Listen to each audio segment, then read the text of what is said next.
Bonux automatique, son premier cadeau, c'est la blancheur. Oui, il a réussi. En effet, ce linge est plus souple, plus doux, plus blanc. Les dieux font leur lessive avec Olympe qui laisse le linge blanc et les mains. Tout ça, tout ça, tout ça.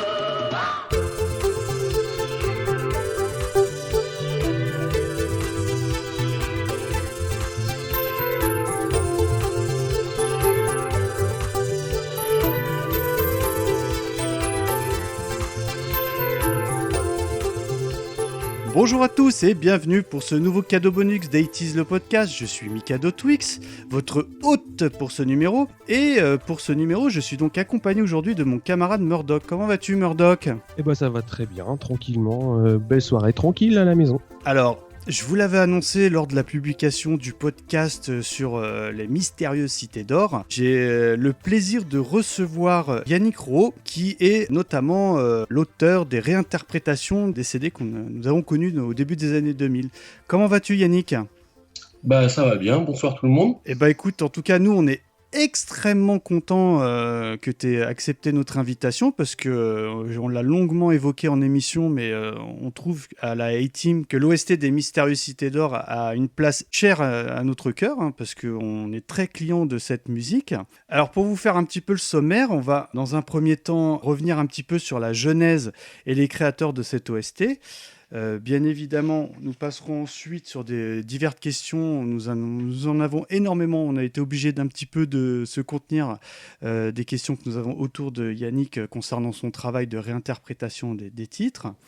Bien évidemment, on vous passera différents extraits de cette merveilleuse OST, en vous expliquant un peu ce qu'elle nous évoque, et surtout Yannick nous expliquera son travail de réinterprétation dessus. Nous parlerons de son premier travail de réinterprétation à la fin des années 90. Et dans une dernière partie, pourquoi Yannick, en 2008-2009, a décidé de reprendre complètement sa copie à zéro. Moi, je voulais te remercier donc d'avoir donné ton autorisation pour qu'on puisse réutiliser tes musiques pour illustrer le podcast. C'est toujours sympathique de pouvoir reprendre des morceaux qui viennent directement d'une personne qui a retravaillé tout ça. Donc, c'est vraiment sympa de ta part. De rien du tout. Ça paraît normal, c'est un travail de partage. Donc voilà, c'est en libre téléchargement sur mon site, donc il n'y a pas de raison que ça puisse pas servir pour un podcast ou autre chose, quoi. En tout cas, vu que tu nous as autorisé, je te cache pas que je me suis mis, dès qu'on changeait de partie, pouf, je mettais un petit fondu, un petit habillage sonore qui, je trouve, donne énormément d'épaisseur au numéro. Alors, comme tu peux t'en douter, Yannick, on a commencé par une micro-interview de toi. On a 1001 questions à te poser, mon comparse Murdoch et moi. Déjà, question toute bête, mais quel est ton affect vis-à-vis du dessin animé ? Oula. Ça, c'est très loin. En fait, j'ai découvert la série, comme beaucoup de quarantenaires en 83 à sa sortie, quoi. D'accord, donc pour situer un peu nos auditeurs, est-ce que tu pourrais nous donner ton âge, par contre ? J'ai 43 ans, en fait. On est à peu près dans la même tranche d'âge. Ouais, voilà. Je pense que comme tout le monde, quand j'ai vu les premières images, ils ont su faire au niveau du scénario, ça inspire tout de suite à la rêverie. Complètement. Et puis les musiques qui étaient complètement nouvelles par rapport à ce qu'on avait l'habitude d'entendre. Donc déjà, à l'époque, elle t'avait porté ces musiques. Ah complètement, c'était nouveau, quoi. On était habitué à des musiques, on va dire plutôt à l'ancienne, dans des séries comme Tom Sawyer et compagnie. Oui. Et là, c'était l'ère de l'analogique, et du coup, d'un seul coup, on avait un truc avec des sonorités qu'on n'était pas forcément habitué à entendre, et puis pour le coup, pour la série, un traitement qui était vraiment innovant, quoi. Pour un dessin animé, en tout cas. Ouais, en tout cas, pour nous, ça nous paraît idiot, mais question, est-ce que tu es un musicien professionnel ? Ah, pas du tout. J'ai commencé la musique à l'âge de, on va dire, 5 ans, à peu près. J'adorais la batterie, j'ai écouté de la musique très très tôt grâce à mes parents, et voilà, je me suis intéressé un petit peu à beaucoup de choses, et dès 5 ans, je tapais sur des casseroles, j'avais besoin d'être batteur, et puis petit à petit, j'ai pris des cours de musique. Donc, j'ai commencé à prendre des cours vers l'âge de 7-8 ans. Donc, j'ai commencé par l'accordéon parce que mes parents ne souhaitaient pas avoir une batterie à la maison pour débuter. Et, ça se comprend, hein. Ouais, ça peut se comprendre, quoi. Mais voilà, donc j'ai commencé à prendre des cours, on va dire, de solfège classique, parce que voilà, la batterie, c'est quand même un solfège un peu à part, hein, c'est pas du tout que pour des instruments comme le piano. Et voilà, moi je m'en foutais en fait, parce que voilà, pour moi ce qui était important c'était faire de la musique. Donc j'avais une passion, quand je voyais une partoche, j'étais en admiration devant une partition, il fallait que ça sorte. D'accord, mais t'es en train de dire que, parce que je t'avoue que je suis un petit peu étonné par rapport à la qualité de tes différentes productions, que c'est, entre guillemets, c'est juste un hobby la musique, c'est pas du tout vulgairement ton gagne-pain. Ah bah non, pas du tout, non, c'est vraiment une passion, quoi. Ouais, c'est un truc, voilà, ça m'a jamais lâché. J'ai joué dans plusieurs groupes étant jeune, quoi, étant ado, et c'est quelque chose qui fait partie de moi, j'en ai besoin, et voilà, ça n'a pas changé, ça fait des années et des années que ça dure. Bon, en tout cas, tu as répondu à mes différentes questions parce que j'allais te demander par quel type d'instrument, parce que nous, on a tendance à, par rapport à tes différentes productions, on se disait, oh, bah, le gars, ça doit être un clavier ou quelque chose. Pas du tout. Donc, tu nous dis que c'est la batterie qui t'a fait venir à la musique. Ouais, complètement, ouais. Dans tes expériences de groupe, t'es toujours resté batteur ou t'as touché un peu à tout Bah, en fait, j'ai touché un peu à tout parce que on avait à l'époque nos références étaient plutôt des groupes un peu new wave, genre Cure, Joy Division, Siouxsie, voilà, donc il nous manquait toujours un gratteux, il nous manquait toujours un bassiste, mais ouais, mon truc c'est vraiment à l'origine c'était vraiment d'être batteur, quoi. Donc là, Murdoch va nous évoquer la jeunesse et les créateurs de cette OST, mais avant, je vais vous proposer le générique chanté par Jacques Cardona.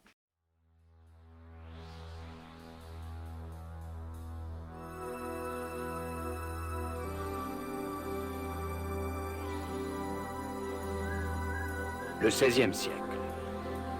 Des quatre coins de l'Europe, de gigantesques voiliers partent à la conquête du Nouveau Monde. À bord de ces navires, des hommes avides de rêves, d'aventures et d'espace, à la recherche de fortune.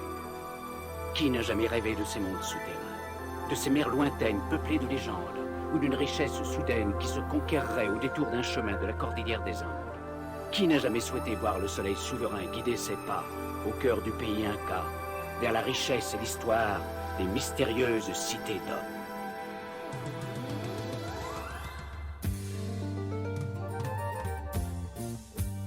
Enfant du soleil, tu parcours la terre, le ciel, cherche ton chemin. C'est ta vie, c'est ton destin. Et le jour, la nuit, avec tes deux meilleurs amis, à bord du Grand Condor, tu recherches les cités d'or.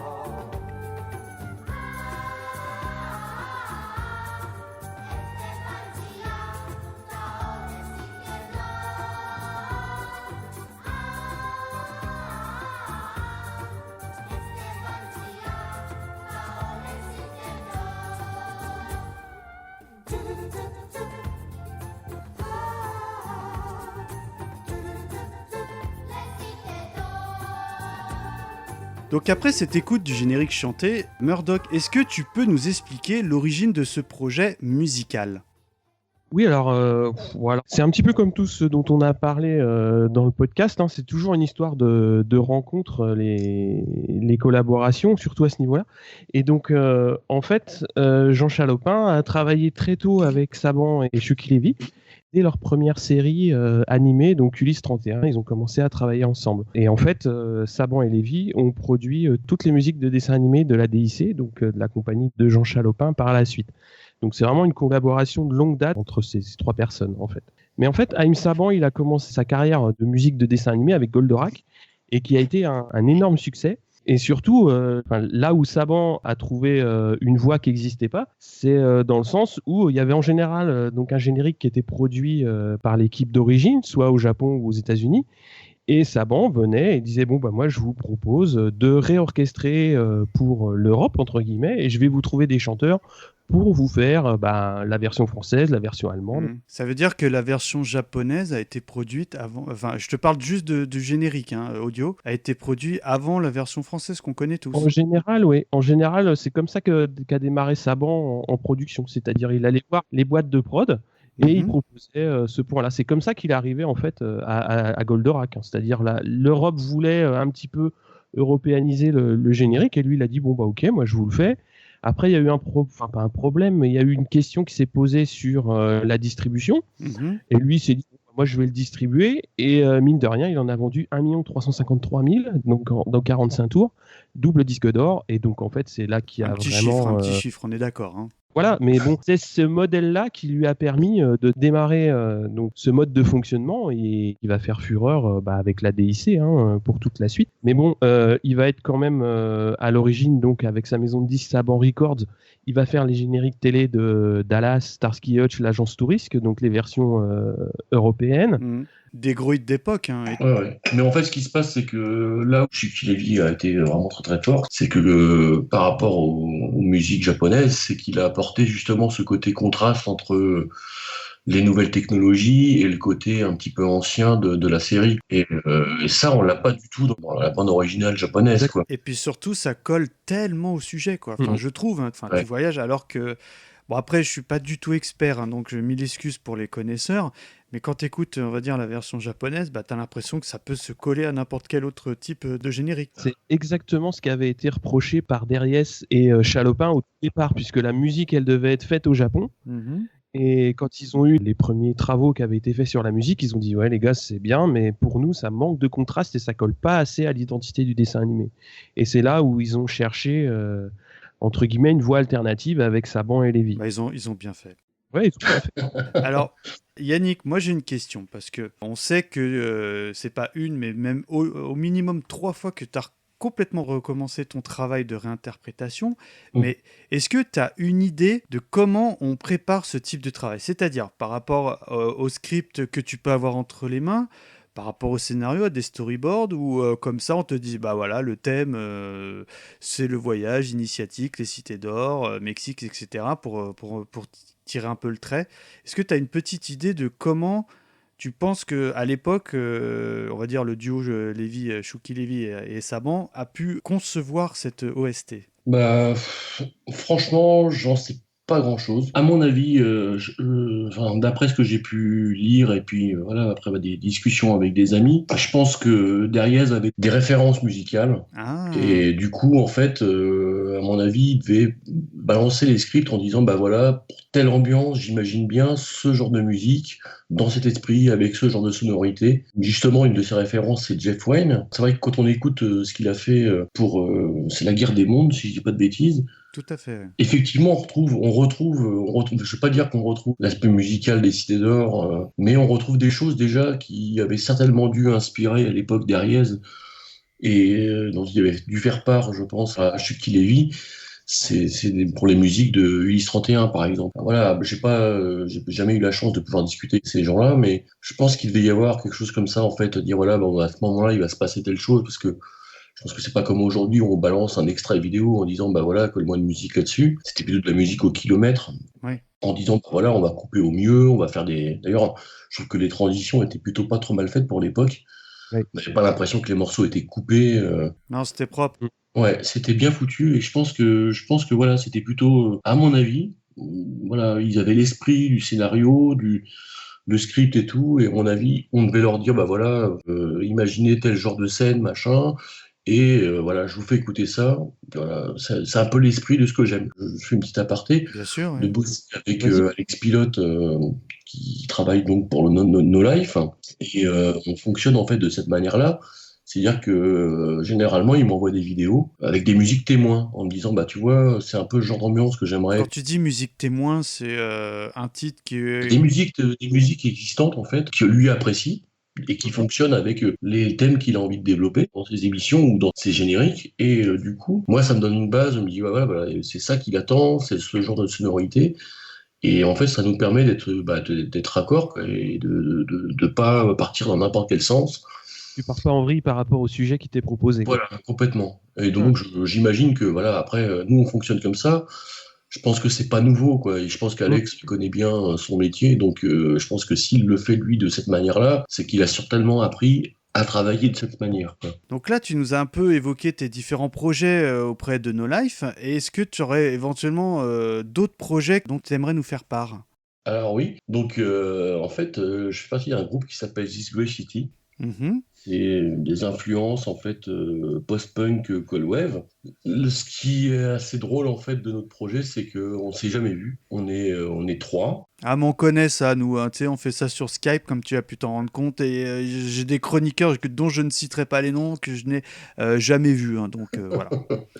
Donc voilà, on est un peu dispatchés et en fait, on fonctionne tous les trois.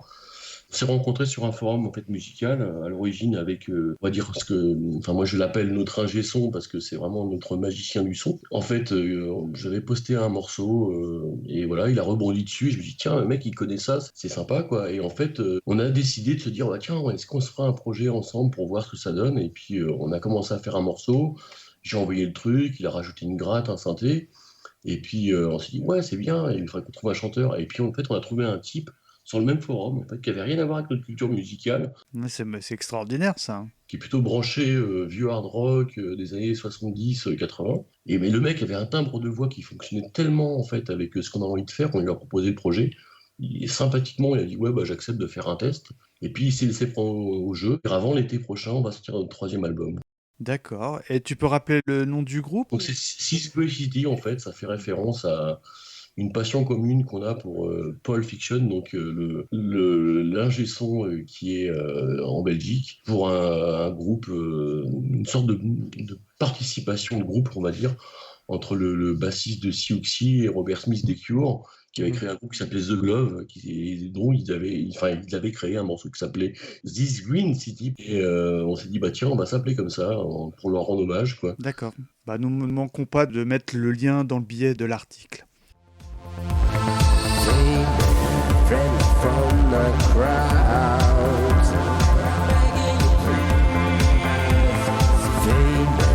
Friend from the crowd. You never thought you'd have to be around. Now you need to learn to be around. You wonder how you came to be around. Alors, faut savoir qu'à l'époque, il y avait quand même eu une sortie physique, à savoir un disque 33 tours vinyle, hein, en 1984 par Saban Records, qui a été vendu à 500 000 exemplaires. Évidemment, il y a eu des livres disques de moins bonne qualité. Alors moi, j'ai une question, Yannick, parce que ce disque, je te cache pas que depuis qu'on est à fond préparation des Cités d'Or, je me suis mis en quête de le trouver, parce que bon, je trouve que c'est un objet collector. Et est-ce que tu as une petite idée de combien cote ce disque 33 tours? Alors en fait, j'ai eu 2 exemplaires du 33 tours. Ah. Un qui m'avait été offert par Alex Pilote, Ah oui. justement, pour me remercier du travail que j'avais fait à l'époque sur France 5. Donc, Ah, on a déjà eu l'occasion d'en parler des France Files. On avait fait un numéro sur les Sentai, et c'est vrai que moi j'ai découvert cette série pour les besoins de l'émission. Ça fait peut-être un an que je connais, et j'ai vraiment eu un gros coup de cœur sur cette série, hein. ouais, c'était marrant. Et puis, enfin, ce qui est surtout intéressant, en fait, quand on connaît un petit peu l'équipe et leur travail, c'est la passion, en fait, la passion qui les anime, avec des petits moyens, et de voir comment le projet a évolué. C'est ce qu'on avait souligné à l'époque, parce que on était, enfin bon, après c'est un aparté, mais on avait vraiment souligné le fait que c'était pas une parodie mais un hommage, Ouais, ah ouais. avec certes les moyens de bord, mais un véritable hommage avec les codes des Sentai et tout. Donc en tout cas on l'avait souligné. Mmh. Et donc pour en revenir à notre histoire de 33 tours, donc Argus, c'est Murdoch qui me l'a communiqué, j'imagine c'est l'Argus actuel. Est-ce que tu as une idée de combien il faudrait de deniers pour obtenir ce disque? Bah, alors donc, moi j'ai eu, donc, ce que je disais tout à l'heure, j'avais eu 2 exemplaires, j'en avais racheté un deuxième, Mhm. que j'ai revendu à votre ami Damien Trémollet. Ah bah oui, Damien de Animino Mélodie, qu'on salue chaleureusement d'ailleurs. Voilà. Et à l'époque, je l'avais acheté 150 €, je crois. D'accord. Bon, alors écoute, en Ouais. tout cas, je ne sais pas si la fiche de Murdoch est fausse, mais nous avons noté qu'il faudra débourser à peu près une 130 €, Mhm. que je trouve déjà bien conséquent, hein, mais en tout cas, voilà, moins de 100 €, malheureusement, c'est compliqué. Et toi, pour avoir possédé cet objet, est-ce que tu pourrais rapidement, hein, évidemment, nous parler de la qualité des titres proposés, et peut-être la qualité de pressage également? Bon, si on parle de la qualité sonore, forcément c'est un super boulot. En même temps, je suis pas objectif, hein. Non, mais au contraire, on est là pour t'écouter. De fan complètement débile de cette musique.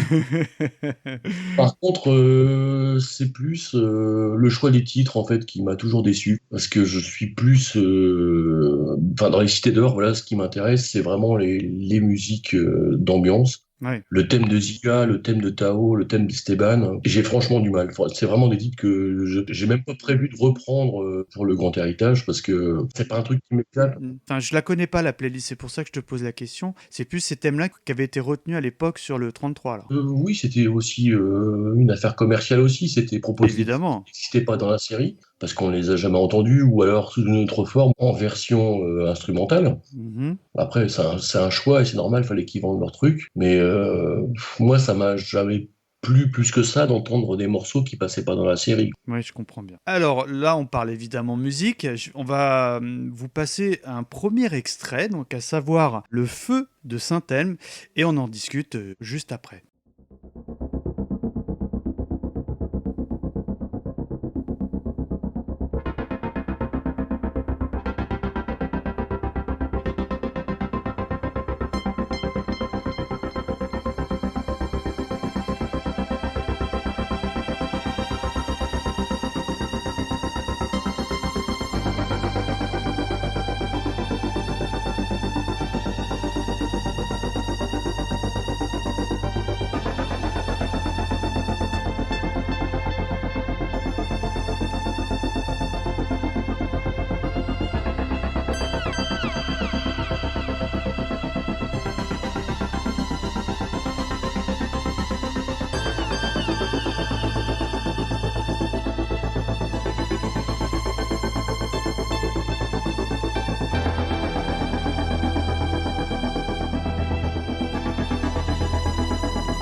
Alors, il faut savoir, donc d'après un excellent site internet que nous vous conseillons qui s'appelle legrandhéritage.com, parce que on en parlait encore en préparant l'émission, malheureusement le .mu a disparu, je trouvais que c'était la meilleure extension de site internet au monde, parce que ça fait évidemment référence au peuple mu. Donc d'après ce site, c'est la déclinaison du thème Le vol du Condor qui apparaît pour la première fois à l'épisode 2. Alors déjà, je vais m'adresser à Murdoch, qu'est-ce que ce titre t'évoque ?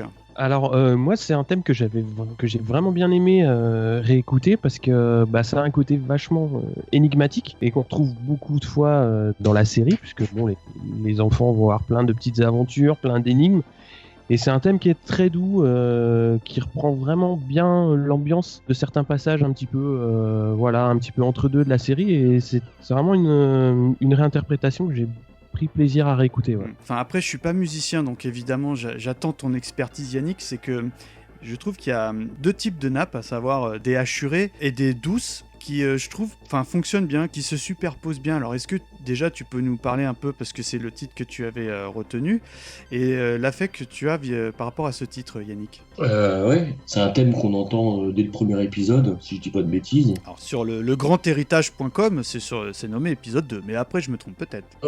Ouais, c'est un thème qui est marquant, et c'est ce que je disais tout à l'heure quand on parlait justement du côté innovant de la musique, c'est que ce genre de choses, on n'avait jamais entendu ça avant, en tout cas dans un dessin animé, quoi. Ce que tu appelles le côté hachuré, en fait, donc ça s'appelle un LFO.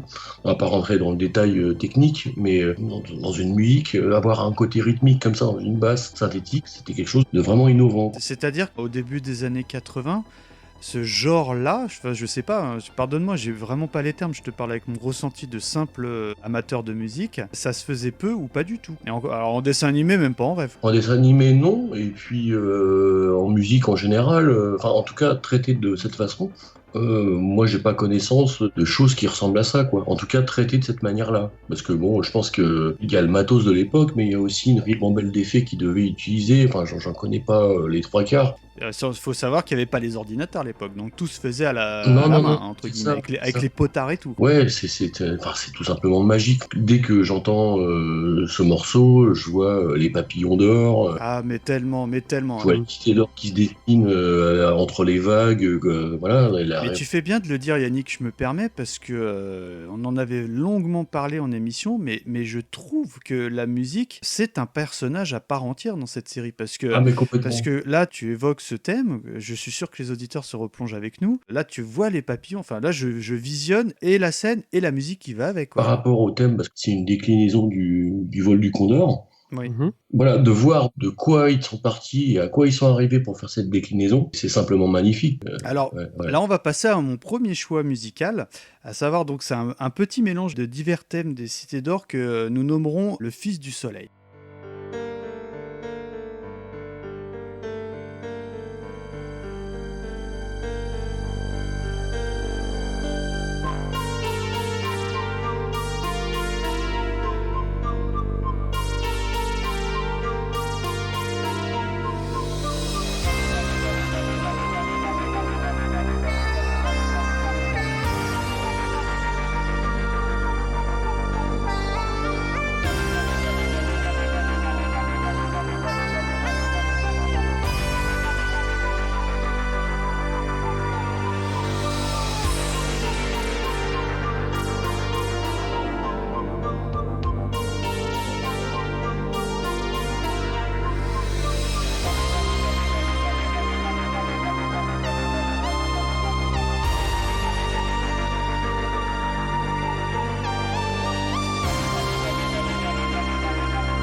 Alors là, moi, j'adore ce titre parce que là, on est vraiment dans une grande mélancolie sur ce titre. À titre perso, j'ai vraiment l'impression de flotter sur ces différentes nappes. Et puis, comme je l'ai souligné, enfin, je me permets de revenir dessus. Ok, là, on parle en gros fan du dessin animé, mais pris séparément sans avoir le moindre affect sur cette œuvre, bah, c'est extrêmement agréable à écouter.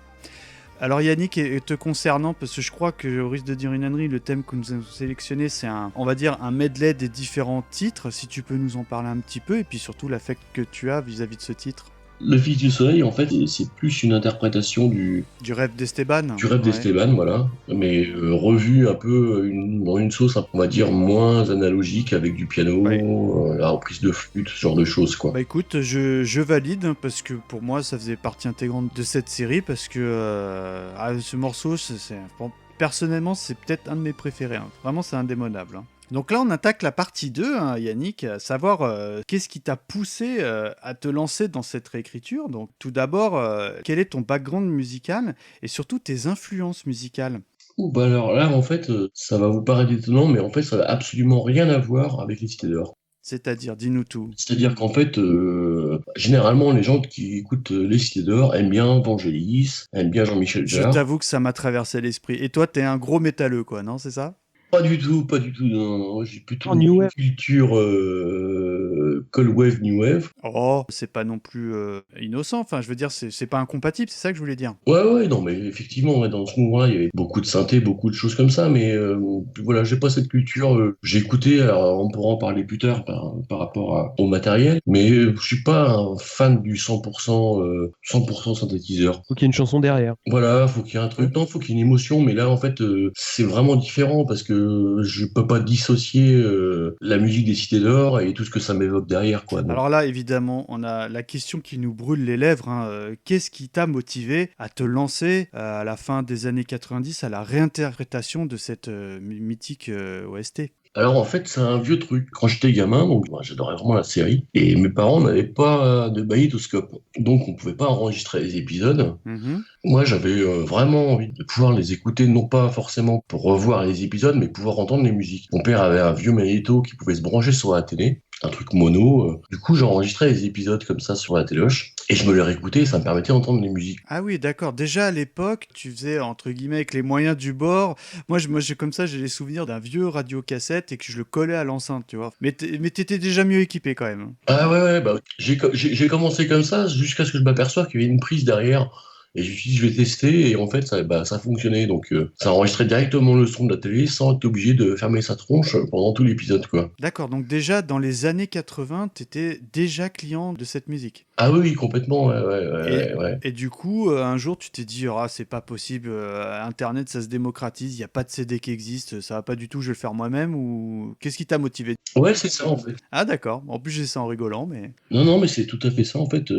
La première fois que j'ai eu accès à Internet, le premier truc que j'ai tapé, je crois que ça devait être Alta Vista, le moteur de recherche à l'époque, et je me suis dit, putain, faut que je trouve la musique des Cités d'Or. Ouais, tu t'es dit, bon, voilà, c'est on va dire, Internet, ouais, ça se démocratise, il doit y avoir des sources plus ou moins légales, mais ça doit exister. Ouais, voilà, c'est tout à fait ça. Et là, je suis tombé direct sur le site à l'époque, qui était le site sur les Cités d'Or, hein, c'était le site de Gwenaël Longo, qui proposait quelques titres en MP3. Moi, je savais même pas ce que c'était qu'un MP3, je savais même pas comment on pouvait le Et lire. c'était qui, à l'époque, qui avait... C'était quoi, des pistes originales, ou c'était déjà des covers? Il y avait, il y avait les pistes du 33 tours, qui avaient été numérisées par je sais pas qui. Et il y avait aussi des reconstitutions de Emmanuel Magnez, qui avait prêté son travail, on va dire, à Logarithme.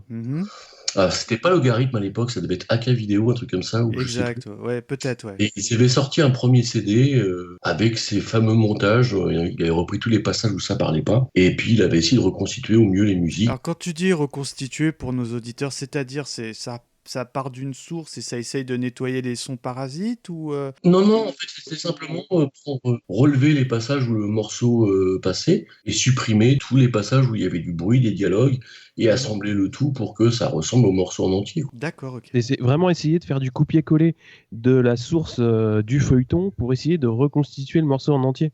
Ouais, c'est carrément ça, ouais, en fait. D'accord, donc là, il n'y a aucun travail entre guillemets de musicien, c'est vulgairement...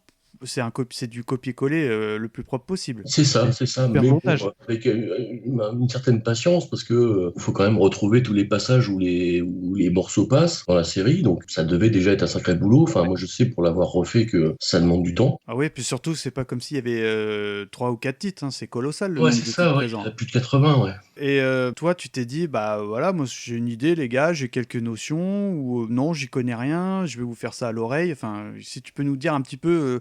comment a vraiment germé cette idée et surtout comment tu t'es vraiment lancé dans ce projet? Bah en fait, c'est tombé pile poil à un moment où j'étais assez inoccupé, on va dire. J'attendais une réponse de l'armée, donc après coup, j'avais pu enfin avoir un magnétoscope chez mes parents. Et donc j'avais réenregistré parce qu'il y avait eu des rediffusions, j'avais enregistré tous les épisodes et je me les suis rematé et je me suis dit, c'est pas possible de pas avoir saisi. Il faut faire quelque chose, quoi. Et à l'époque, j'avais rien en matos, quoi. J'avais juste... une pauvre Sound Blaster 16 et puis ma gratte, 2-3 flûtes. Je crois que j'avais même pas de synthé quand j'ai commencé. Donc je me suis dit, allez hop, on s'y met. Et au début, c'est ça qui est super rigolo, c'est que j'avais l'impression de faire un truc génial. Et en fait, c'était simplement tout pourri, quoi. Ah, t'as gardé les rushs d'époque? Ah ouais, j'ai tout sur cassette, cassette audio, ouais. T'as toujours tes cassettes d'enregistrement de la série? J'ai tout avec les jaquettes d'époque et tout. Ah ouais, c'était trop marrant. Je me laissais vraiment prendre au jeu. C'était, tu vois, limite, j'en étais arrivé à un point où je me disais, mais je suis sûr qu'en fait, il y a une Cité d'Or quelque part, quoi. Elle est dans la Sound Blaster. Ouais, c'est ça, ouais. Et donc, pour en revenir à ton premier travail de réinterprétation, tu faisais ça comment, à l'oreille? T'avais eu peut-être... Ouais, à l'oreille. À l'époque, ce que je faisais, c'est que je reprenais le système D. C'est-à-dire que je prenais le fameux magnéto de mon père, je mettais la VHS, j'enregistrais pratiquement tous les épisodes, donc j'avais plein de cassettes avec tous les épisodes. Du coup, je repérais les passages où ça faisait pas trop de bruit pour que j'entende ce qui se passe.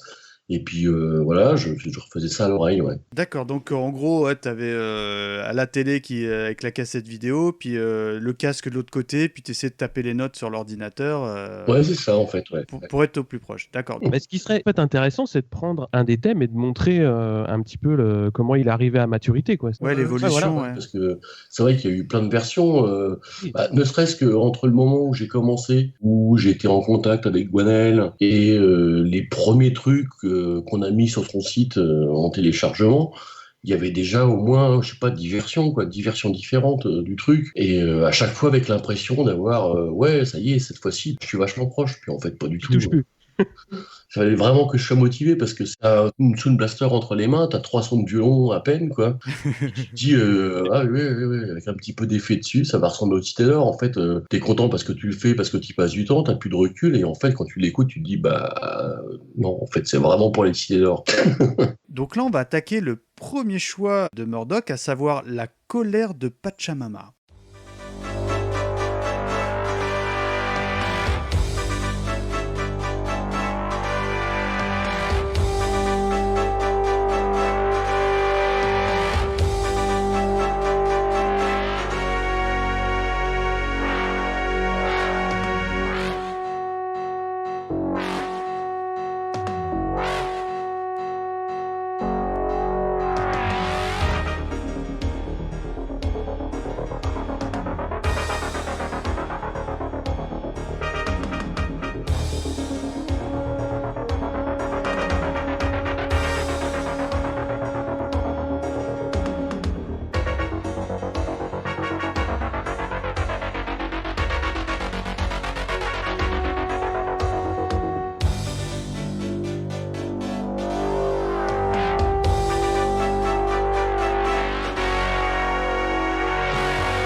Alors, sur le site de Yannick, on peut lire que c'est un thème grandiose, l'un des plus utilisés pour la scène catastrophe. La colère de Pachamama ne fait pourtant référence à aucun autre morceau de la série.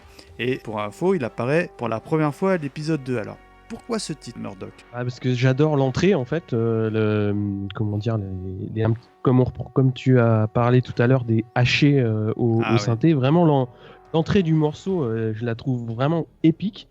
Et en fait, dans l'épisode, quand tu avais justement cette intro qui partait, tu te dis oh, il va se passer quelque chose, il va y avoir un truc énorme qui va arriver. Et je trouve que ça lançait vraiment bien l'action dans le dessin animé. Et vraiment, c'est ça que moi j'aime bien dans ce morceau, quoi. Et toi, Yannick, te concernant ce titre, est-ce que tu as un affect tout aussi particulier que nous ? Ouais, carrément. Mais de toute façon, il n'y a pas beaucoup de morceaux en fait, que j'aime pas dans la série. C'est vrai. Déjà, donc. Le choix fut dur pour remettre que 6 titres, je te cache pas. Ouais. D'entrée de jeu, quand tu l'écoutes, il y a une catastrophe imminente, c'est vachement bien trouvé. On va reparler de ce que tu appelles les basses assurées, en fait. Tout à fait. Ouais. Ça, c'est un truc que ça claque dès le début, ça te fout moitié l'angoisse. Et ce qui est marrant, en fait, de ce morceau-là, ils ont été repêchés dans ce qu'ils avaient fait pour Ulysse 31. Ah, vas-y, développe. J'avais le 33 tours, en fait, et t'as un morceau qui s'appelle La gloire finale. Je crois qu'il est uniquement dispo sur le vinyle. Je pense pas qu'il passe dans la série. Le début, c'est la même chose, quoi. C'est les mêmes accords, c'est la même tension. Et d'ailleurs, je l'ai repris justement sur mon site parce que voilà. Il est nommé comment sur ton site ? Il s'appelle La gloire finale.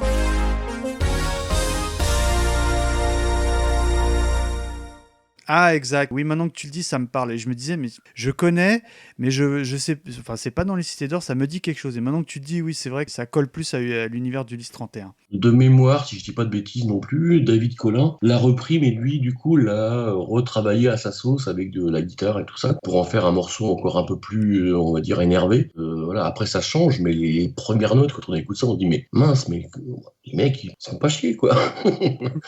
Et sur ce titre-là en particulier, t'as une scène comme ça qui te Ah bah oui, parle complètement, ou... mais même plusieurs scènes en fait. C'est voilà, tu vois l'Esperanza qui commence à se déstructurer, à sombrer, ouais. à sombrer, voilà. Enfin, beaucoup de scènes de catastrophes des Cités d'Or en ce morceau-là justement. Et non, moi je le trouve génial, quoi. Alors, c'est vrai qu'on ressent énormément l'inquiétude. Hein, sur Ah ce bah titre. oui, clairement. Ouais. Alors là, on va passer à ton second choix, à savoir Le Rêve d'Esteban.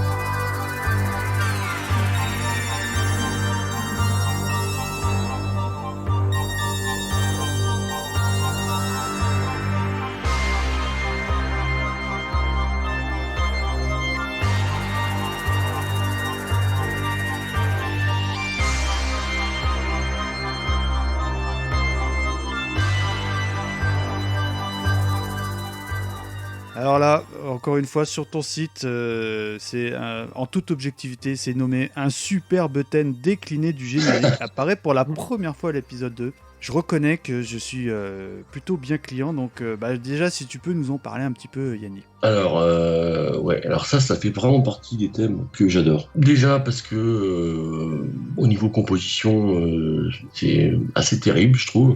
Il y a une grande émotion en fait qui passe dans ce morceau. Il y a une tristesse assez incroyable. C'est un des morceaux, je crois, sur lequel j'ai le plus bossé.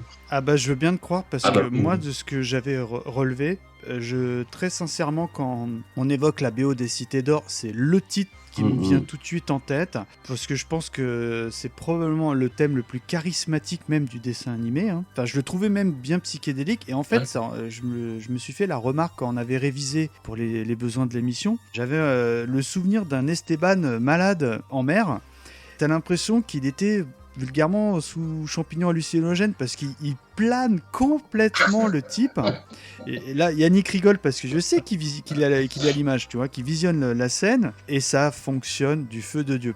Limite, je te dirais qu'elle n'est pas de très bon goût, mais avec cette musique, c'est fabuleux, quoi. Je voudrais juste rajouter des choses par rapport à ce thème. Hein. Donc en fait, je pense que s'il y en a vraiment un dans le lot que j'aimerais posséder en original, c'est vraiment celui-là. C'est-à-dire, il existe en 45 tours, ce truc, non ou Non, pas du tout. Si un jour on me proposait de choisir un thème des Cités d'Or... genre le master voilà. et tout, si on te demande de posséder un master, ça serait celui-ci, pas autre chose. Ah, mais complètement, mais c'est un morceau pour moi qui est magique. Il y a vraiment une grosse force émotionnelle dans ce morceau. On retrouve en fait le thème du vol du Condor, qui est à l'origine un morceau plutôt planant, qui fait place à la rêverie, qui est décliné de manière, mais alors magistrale. D'un seul coup, tout devient mélancolique. Et j'ai fait, je pense, allez, sans mentir, une trentaine de versions. Pour donner un exemple, l'espèce de son de timbale qu'on entend au début, oui, bien sûr.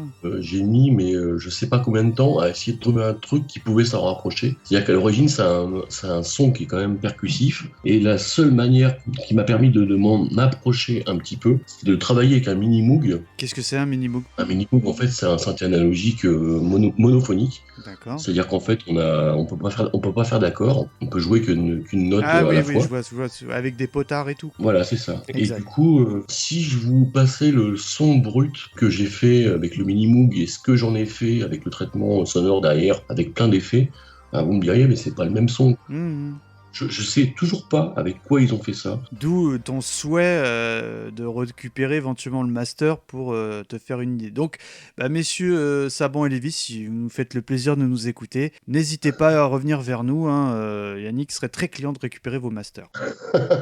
Alors là, on attaque sur la troisième partie, à savoir ton travail de relecture à proprement parler. On l'a évoqué rapidement il y a quelques minutes, mais on va aller un petit peu plus loin dans les détails des sonorités d'époque, et notamment côté matériel. Alors là, on parle de ton premier travail à la fin des années 90. Quels instruments ou équipements au sens large as-tu recherché pour parfaire le rendu de ton travail à l'époque ? Alors, c'est ce que j'ai expliqué tout à l'heure. En fait, à l'époque, j'avais que dalle. D'accord, donc tu avais des émulateurs ou des... Enfin, je dis peut-être une bêtise, mais tu avais des instruments qui s'apparentaient à ce que tu recherchais ou tu faisais comme ça ? Pas du tout. En fait, j'avais, comme je disais, ma carte sous le blaster. Et puis, j'ai pu m'offrir à l'époque, enfin, un synthé digne de ce nom, mais qui n'était pas du tout un synthé analogique. C'était un JP8000 de chez Roland, qui me permettait d'avoir des sonorités approchantes. En travaillant vraiment, en trifouillant la machine, ça commençait à ressembler à quelque chose. J'ai bossé, je sais plus combien d'années, je crois que c'est peut-être 4 ans avant que le CD sorte. Alors, on va creuser un petit peu l'aspect solitaire de ton travail. Quels sont donc les principaux avantages et les inconvénients justement de ce type de réinterprétation ? Je pense que c'est un projet sur lequel j'aime travailler seul. Alors, à part pour tout ce qui est web, parce que je chante absolument pas et j'en ai vraiment pas envie. Et pour quelques petits trucs complémentaires que je maîtrise pas. Donc là, je reviens sur David Collin, en fait, qui avait rejoué une guitare justement sur Esteban en Cabal et qui logiquement devrait retravailler sur certains morceaux avec des solos de guitare espagnole que je suis bien incapable de jouer. Ah. C'est pas que j'ai pas confiance. Je suis tellement imprégné de cette musique que bosser avec quelqu'un qui aurait le même savoir-faire que moi m'apporterait rien en fait. Oui, là c'est un travail de passionné avant tout. Voilà, c'est ça. Bon, après, tu évoques David Collin. Pour les rares auditeurs de 80's le podcast qui ne se rappellent pas de qui c'est quand même juste le monsieur qui a non seulement fait leur réinterprétation, mais a fait éditer toutes les musiques de la bande originale de d'Ulysse 31. J'attends d'ailleurs avec beaucoup d'impatience mon disque vinyle que j'ai kickstarté pour l'occasion. Alors, là, on va passer en 2002, quand l'éditeur Logarithme te propose de porter en CD ton travail. Déjà, quel souvenir tu gardes de cette expérience et comment ton travail, entre guillemets, personnel, s'est retrouvé édité et disponible dans toutes les FNAC et disquaires de France ? Alors, ça c'est marrant parce que je me souviens exactement du moment où j'ai reçu le mail de Olivier Fallet. Qui me demandait si j'étais intéressé pour que mes musiques soient éditées. Alors au début, j'y croyais pas. Je me dis bon, c'est un mec qui se fout de ma gueule. Voilà, je connaissais pas du tout Olivier Fallet. Je suis pas spécialement un fan de la Japanimation et compagnie. Donc voilà, je me dis mais attends, mais c'est qui ce type et tout. Et donc là, je me tourne vers Gwenaël qui me dit bah oui, non, mais tu connais pas Olivier Fallet, machin. Il a fait Radio Loustic et tout. Enfin bon, il m'explique le truc. Je dis ah bon, c'est un mec sérieux. Du coup, je lui dis bah ouais, carrément. Mais carrément, c'est. Alors si je peux te couper 2 secondes, en gros, Olivier a connu ton travail parce que tu avais déjà le site internet où tu proposais à l'écoute tes réinterprétations. En fait, Olivier Fallet a connu mes morceaux parce que Gwenaël avait gentiment proposé de les mettre en libre téléchargement sur son site. Donc c'est comme ça que Olivier s'est dit oh là là, le travail, et c'est justifié, parce que moi-même j'ai le CD, je l'avais acheté à l'époque, s'est dit là il y a quelque chose à creuser parce que, entre guillemets, aussi propre que les originaux. Ouais. Moi, c'est mon point de vue. Après, on te sent l'éternel insatisfait, mais pour avoir des milliers de fois écouté ce CD, moi, je trouve que le travail de réinterprétation est plutôt plus qu'honorable. Après, chacun a sa vision du truc. Moi, c'est vrai que à l'époque, j'y connaissais absolument rien en mixage. Donc, je faisais mes trucs. Alors, ce qui m'intéressait, moi, c'était d'essayer d'être au plus proche au niveau des sonorités.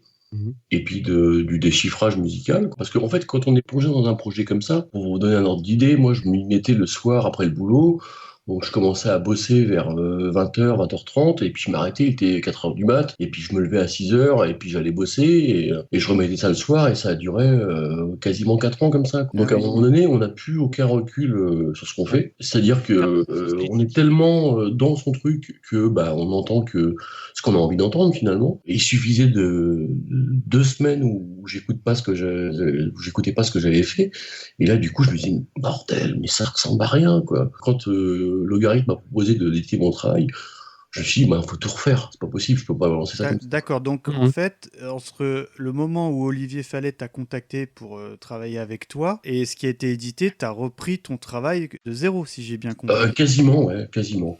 Et t'avais changé de matériel ou t'avais toujours ta Non, Sound pas du tout. Blaster ou... Non, il y avait rien de neuf, du tout. D'accord, c'est juste toi qui avais un peu peut-être éduqué plus ton oreille et puis aussi appris plus les programmes aussi. Ouais, certainement, ouais. À l'époque, en plus, je travaillais pas du tout. Je travaillais sur un truc qui s'appelait Orchestrator Plus.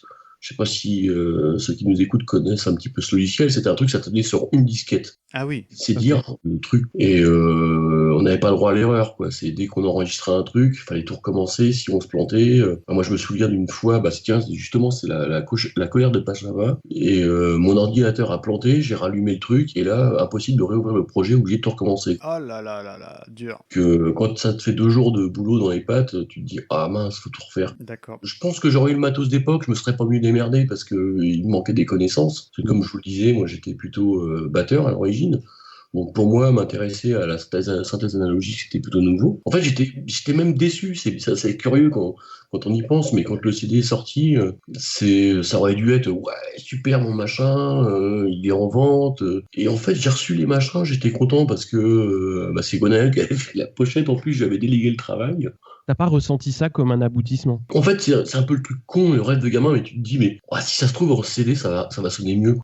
Bon, en tout cas, au final, sur l'expérience Logarithme, qu'est-ce que t'en retiens? Plutôt une bonne expérience? Ah oui, complètement. Non, mais après ça, voilà, moi j'ai eu la chance de les rencontrer au cartooniste pour signer mon contrat. C'était un moment assez magique. Oui, puis quand on a un projet comme ça qui se met en place et puis qu'on sent que voilà, ça va pas juste rester une copie CD pour les potes. Oui. Bon ça fait quelque chose. Et peut-être c'est indiscret. Et t'as une idée de si le disque s'était bien vendu à l'époque? Alors, j'en ai parlé un petit peu avec Olivier. Apparemment, ça faisait partie des meilleures ventes, mais je pense que c'est surtout du fait que ce soit les Cités d'Or. Oui, ah bah oui, mais après, c'est au-delà du fait que ton travail était de qualité, c'est quand même on l'a longuement évoqué, c'est quand même une musique qui a marqué toute une génération.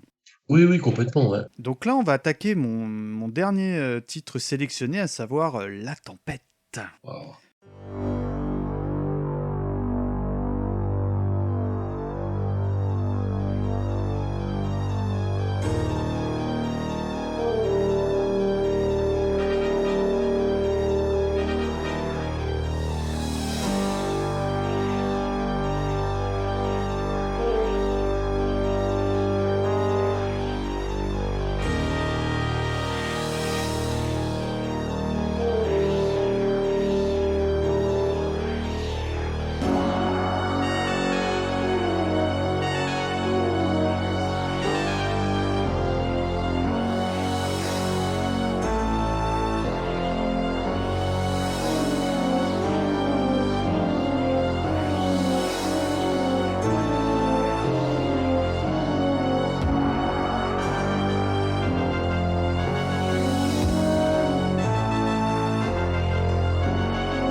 Comme évoqué, c'est un thème sombre utilisé pour les scènes de grand danger. Apparaît pour la première fois dès l'épisode 1. Alors, Murdoch, je te sais client de ce titre. Est-ce que tu peux un peu nous dire ce que t'évoque le titre La Tempête? Tout est dit dans le titre et dans la description, c'est-à-dire que c'est un thème qui est effectivement très sombre et moi qui me rappelle quand ils sont vraiment dans la grosse mouise, genre... Là, on est à ça de l'ouragan. Ouais, voilà. Et il y a la Terre, il y a la fin du monde qui approche et c'est maintenant quoi. Yannick, si tu veux également nous dire quelque chose sur le titre La Tempête. Ah oui, ouais, c'est un thème qui est terrible, ça. Ça me fait rebondir sur ce qu'on disait tout à l'heure par rapport au fait de connaître les morceaux à la télé et le fait de les entendre sur un CD. Je l'avais entendu forcément plein de fois dans la série. Et quand j'ai pu enfin avoir le CD de AK Vidéo, je me suis dit, oh la vache, en fait, il y a plein de temps que j'entendais pas, quoi. Par rapport à ce que t'écoutais à l'époque, qu'est-ce qui a changé dans ta réinterprétation ? Alors, en fait, c'est pas ma interprétation, mais c'est la première fois que j'ai entendu le titre sur CD. J'ai complètement redécouvert le morceau. Pourquoi ? C'est-à-dire que, par exemple, un truc tout bête, si vous écoutez le morceau à la télé, vous n'entendez pas forcément qu'il y a une espèce de grosse caisse qui vient à la fin, qui vient appuyer le truc. Et si vous écoutez le CD, vous l'entendez. Ah oui, oui. Et c'est vrai. plein de détails en fait comme ça qui font que, je me dis, je suis quasiment sûr que si aujourd'hui on avait la possibilité d'entendre toutes les musiques avec un bon son en stéréo et tout, on redécouvrirait les morceaux. Alors là, on va passer donc au dernier difficile choix de Murdoch, à savoir le Nouveau Monde.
Alors c'est le thème qui reprend principalement le générique de la série, mais aussi le morceau intitulé Course-poursuite. Et donc il apparaît pour la première fois à l'épisode 5. Murdoch, pourquoi ce titre ? Eh bien, parce que j'aime bien le côté printanier du morceau. Ça rejoint aussi quelques morceaux que j'ai choisis. Ça reprend un côté bien tendre et doux. Et je trouve que c'est un morceau qui me plaît pour ce côté-là. C'est vrai que tu le mets en exergue avec le titre La Tempête. Là, on est à l'antithèse de... Voilà, là où la tension allait retomber, tout le monde va bien, on est bien, les fleurs poussent, tout va bien. Yannick, également ton ressenti sur ce titre ? Alors, c'est pas mon préféré, mais c'est un morceau qui est doux, qui est mélancolique. Comme je le disais au début, je suis pas du tout objectif. Pour un dessin animé, des morceaux comme ça, c'était quand même des morceaux de qualité, quoi. Et c'est exactement ce que j'allais souligner, parce que j'allais dire, il n'y a pas de déchets. Par rapport à la pléthore de titres qui ont été composés, il n'y a aucun titre, me concernant, je trouve, qui est vraiment à mettre à la poubelle. Hein.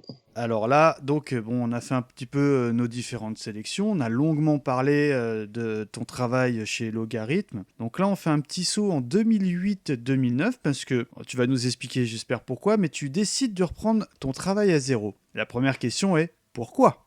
Parce que... Mais pourquoi est-il si méchant ? je voulais faire un truc simple. Non, en fait, parce que... Alors, je sais plus exactement pourquoi. Je pense que j'ai dû revisionner la série à ce moment-là, et j'ai dû me dire, mince, on n'y est pas, quoi. Donc, on était resté, pardonne-moi, mais par rapport à ce qui avait été pressé chez Loga, et quand tu as décidé de reprendre le travail, peut-être que tu avais acquis du nouveau matériel, ou alors tu es reparti des fichiers existants.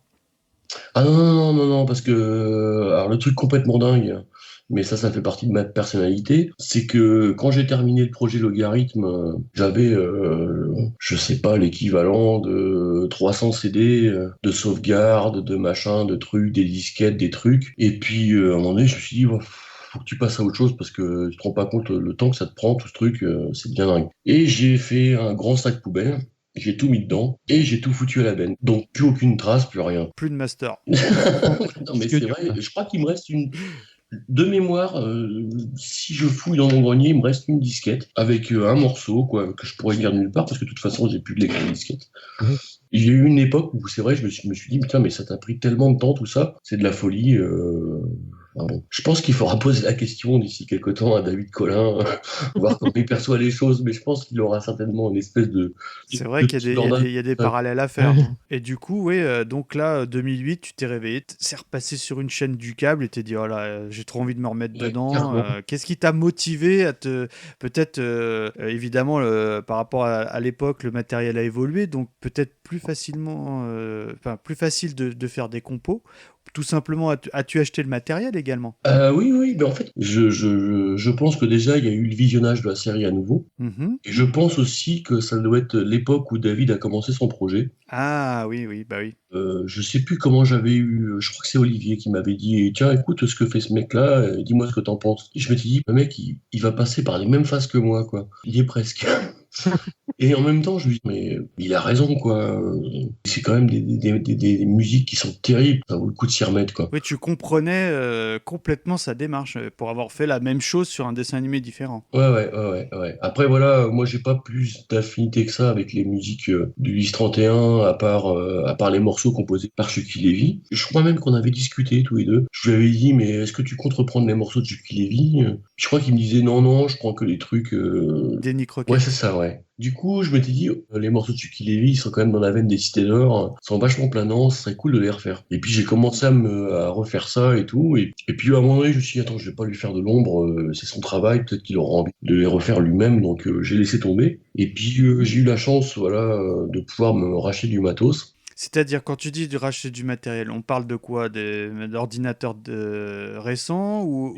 Non, pas du tout, du vieux matériel analogique. Ah, c'était déjà rare, non, en 2008, non ? Ouais, en fait, le premier truc que j'ai acheté, c'était lié aux Cités d'Or. En fait, c'est marrant parce que je me rends compte que finalement, j'ai beaucoup d'achats analogiques qui ont été liés aux Cités d'Or. C'était une ligne drum, c'était une boîte à rythme, en fait, qui a servi pour tout ce qui est séquence rythmique des Cités d'Or. Et c'est aussi une boîte à rythme qui a servi, enfin, on l'entend dans toutes les productions des années 80, que ce soit du Gainsbourg, du Wham, enfin, voilà, on l'entend, Michael Jackson l'a utilisé aussi. C'est vraiment le son des années 80. Mais tu connaissais déjà ce matériel ou tu l'as acheté et puis tu t'as appris entre guillemets sur le tas ? Ah non, mais j'ai fait un travail de recherche de dingue. Ma seule source, c'était le son de la série.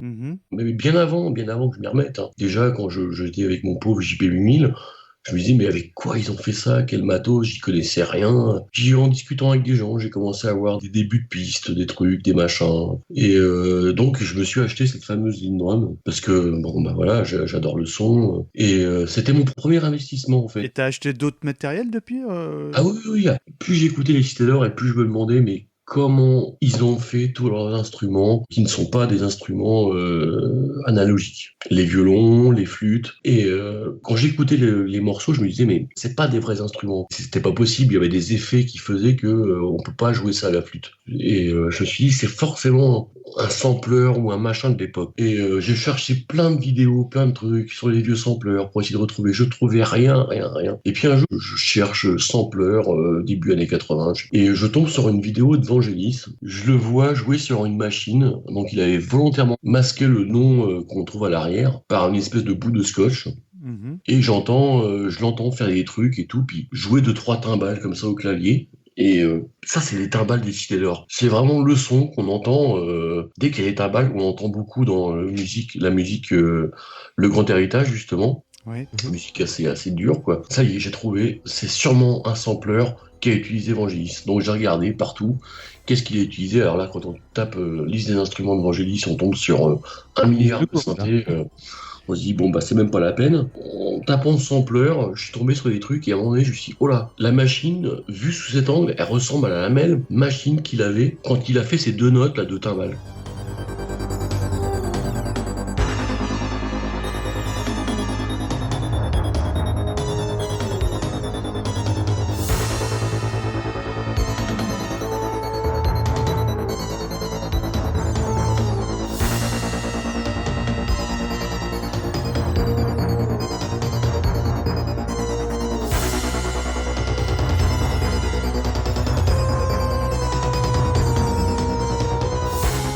Et cette machine, c'est l'émulator. Donc c'est une première machine qui a été créée par EMU. En fait, c'était l'un des premiers sampleurs abordables pour les compositeurs. Et ça, c'est un matos de quelle année? De 81. Ah oui, d'accord, ouais. Ce qui explique pourquoi on l'entend pas du tout dans les compositions de Chucky Levy pour Ulysse 31. Ulysse 31, c'était plus tôt, ouais. Ouais, et là je me suis dit, bah alors attends, ça se trouve, tout ce qui est trompette, tout ce qui est flûte, ça vient de cet instrument-là. Et je me suis renseigné, machin, j'ai réussi à tomber sur une démo, et là je me suis dit, mais ça y est, j'ai trouvé le truc. Les violons aussi particuliers qui sont joués dans les cités d'or, bah c'est ce truc-là. Je dis violon, mais j'ai un espèce d'effet où tu as l'impression d'entendre un peu des dauphins. C'est ça aussi ou pas du tout? Non, pas du tout.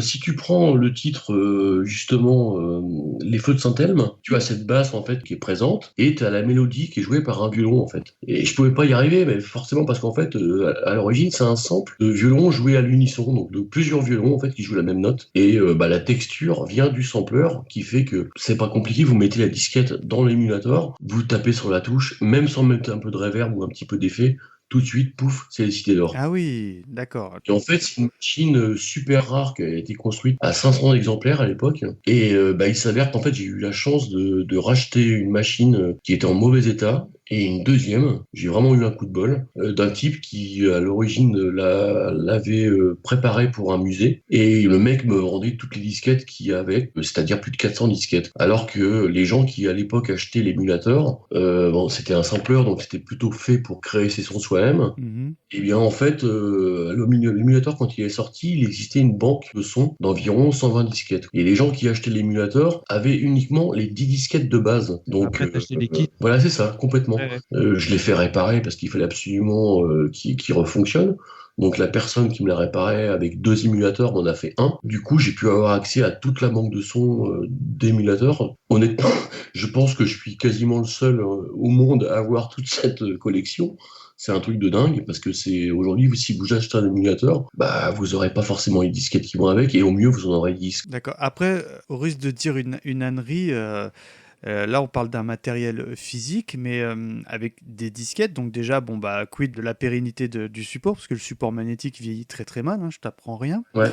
Et ça, j'imagine que ça doit exister en version numérisée, c'est-à-dire, je sais pas moi, un CD avec le contenu de ces disquettes, par exemple. Alors en fait, ce qui s'est passé, c'est que vu que je suis sur plusieurs forums musicaux, une société a eu vent de ma collection et est venue chez moi pendant 2 jours pour sampler toutes mes disquettes pour en faire une version virtuelle. Ah oui. Voilà. Donc moi j'avais à l'époque, j'étais en contact avec un Tchèque qui avait la même machine que moi et on s'est envoyé nos disquettes pour les numériser. Donc moi j'ai ma propre banque de sons aujourd'hui. J'utilise pas la machine qui est très capricieuse parce que c'est quand même un espèce de gros dinosaure de 40 kilos. Ah oui, quand même. On a du mal à visionner le truc. Et aujourd'hui, tu arrives à l'émuler sur ordinateur, entre guillemets. Ouais, c'est-à-dire qu'en fait, voilà, j'ai tout numérisé. Donc, je l'utilise de la même manière que j'utiliserais mon émulator. Sauf que là, avec la façon dont je procède, je peux l'utiliser en MIDI. Ouais, c'est vraiment une machine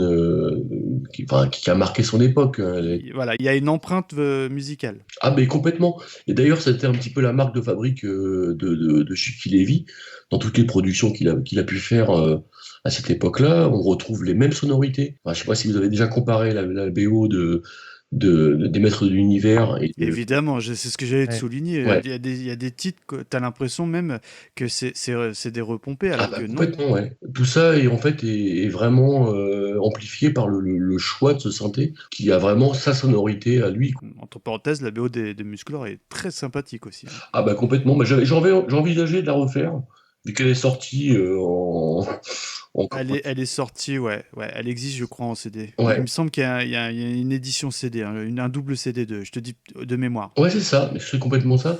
Il y a un double CD en fait, mais alors une fois de plus, c'est des bandes internationales, ce qui servait en fait pour comment ça s'appelle, Poser les doublages. voilà, pour poser les doublages et l'écoutage. Ouais. Donc, tu as des bruits parasites. Donc il y a quelques pistes en stéréo et tout le reste c'est de la mono. Ouais, donc bon. Alors, donc là, on arrive doucement mais sûrement à la fin de l'émission. Enfin, on a quand même une question parce que, bon, évidemment, tu connais le projet qui s'est concrétisé concernant David Collin, hein, sur l'édition CD et le Saint Graal vinyle. Est-ce que tu as projet un jour peut-être de faire éditer ton travail une nouvelle fois? Alors, ça c'est un truc qui me ferait vraiment plaisir. Mais alors, il y a plusieurs conditions. Alors moi j'impose ma condition, je veux un double vinyle, direct. Non, mais ça me plairait vraiment. Vraiment, c'est un truc. Bah alors, voilà, il y a deux conditions. C'est que la première, il faudrait que je sois moi satisfait du résultat, ce qui n'est pas encore le cas. Et puis la deuxième, bah, ça serait que l'équipe qui possède les droits soit d'accord. Ah oui. Et ça, c'est une paire de Et manches. ça, c'est pas la même musique, si je puis me Donc, permettre. pour conclure, en fait, ce qu'il faut retenir, c'est que même si je parais toujours assez insatisfait du travail, c'est qu'il y a quand même une grande dose de plaisir à refaire tout ça. Aussi le plaisir de découvrir des choses comme la synthèse analogique, c'est vraiment quelque chose que j'ai travaillé. D'ailleurs, j'en profite pour remercier François Plante qui m'a vraiment aidé à ce niveau-là. Il donne des cours en fait sur Skype, des cours de synthèse analogique. Donc il m'a beaucoup aidé. Ça m'a permis, quand j'ai pu m'acheter mes machines, de pas être complètement à la rue et de savoir exactement, enfin, de pouvoir mettre des mots déjà sur ce que je faisais moi de manière un peu intuitive. Et puis autre chose, c'est que ça m'a aussi permis de découvrir pas mal de monde, faire la connaissance de gens vraiment sympathiques. Je pense à des gens comme Gwenaël, Olivier Fallet, Damien Trémollet, Philippe Fenech, que je salue, qui est un excellent dessinateur, François Plante, bien sûr, David Collin, et puis je remercie aussi mon amie Stéphanie, qui en a vraiment bouffé, hein, Décideur, parce qu'il faut se mettre à sa place aussi. Il y a quand même eu des moments où je rematais peut-être 7-8 épisodes tous les soirs, et je pense qu'elle avait peut-être envie d'autre chose. Ça reste malgré tout une superbe expérience, et j'ai pas encore terminé tous les thèmes. Il doit m'en rester une petite dizaine si je dis pas de bêtises. Donc pour l'instant, je suis pas, on va dire, dans une dynamique. Enfin, voilà, pour l'instant c'est un petit peu en stand-by parce que je suis pas dedans, tout simplement. Mais je vais m'y remettre et je pense que je vais continuer à faire mes petites versions, mes petites déclinaisons. Donc c'est sur cette note que l'émission va clôturer.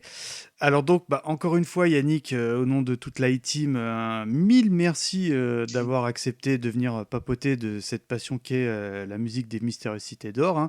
Comme tu as pu l'entendre, on est aussi friand que toi, en tout cas.